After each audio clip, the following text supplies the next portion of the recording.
Xiaomei, a passionate surfer, was riding in a car on her way to the beach. At that moment, she was filled with anticipation for the surfing session. When Xiaomei got out of the car and the driver informed her of the precautions, she went to the beach alone. Watching the scene of people surfing, Xiaomei quickly changed her clothes, grabbed her surfboard, and swam towards the sea. Thanks to her excellent skills, she soon reached the other surfers. At that time, Xianga decided to have a competition to see who could conquer the highest waves. As everyone had an exciting time playing, when it started to get dark, Xianga and another person returned to the beach. But Xiaomei still hadn't had enough fun. Just then, a dolphin underwater suddenly emerged beside Xiaomei. Attracted by the dolphins, she quickly swam towards them. Unexpectedly, a stranded whale appeared ahead. Just as Xiaomei was about to turn back, a shark suddenly showed up. Fortunately, Xiaomei climbed onto the whale in time, thus saving her life. However, her leg was unfortunately scratched. At this moment, the shark suddenly launched an attack. In this critical situation, Xiaomei could only swim quickly to a nearby reef. And just then, two surfers happened to come by. Seeing them, Xiaomei quickly cried for help.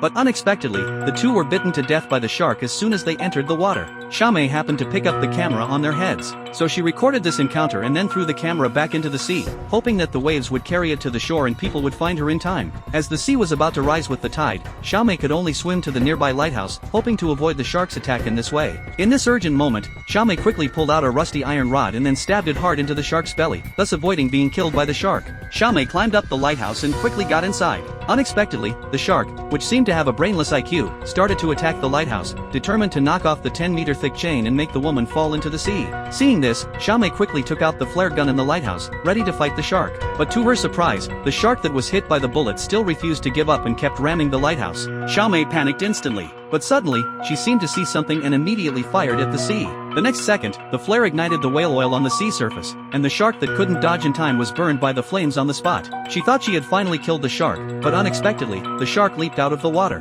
The flames on its body were extinguished as soon as it fell into the water. Then, before Xiaomei could react, the shark bit at her. Xiaomei, who was dragged into the water, grabbed the lighthouse and quickly hid inside the iron railing. And taking advantage of the moment when the shark got stuck, Xiaomei quickly untied the iron chain. At this time, the shark also broke free from the restraint and swam quickly towards Xiaomei. Just when it was about to be dangerous, Xiaomei quickly dodged to the side, and the shark was instantly pierced through the body by the steel bars. Thus, the girl was out of danger. The children playing on the shore also found Xiaomei's camera. By then, Xiaomei was already exhausted. Fortunately, the children quickly called the adults, and they found Xiaomei on the distant beach. Finally, with the help of a man, Xiaomei finally recovered. At the end of the story, after receiving treatment, Xiaomei recovered her health and led a peaceful life.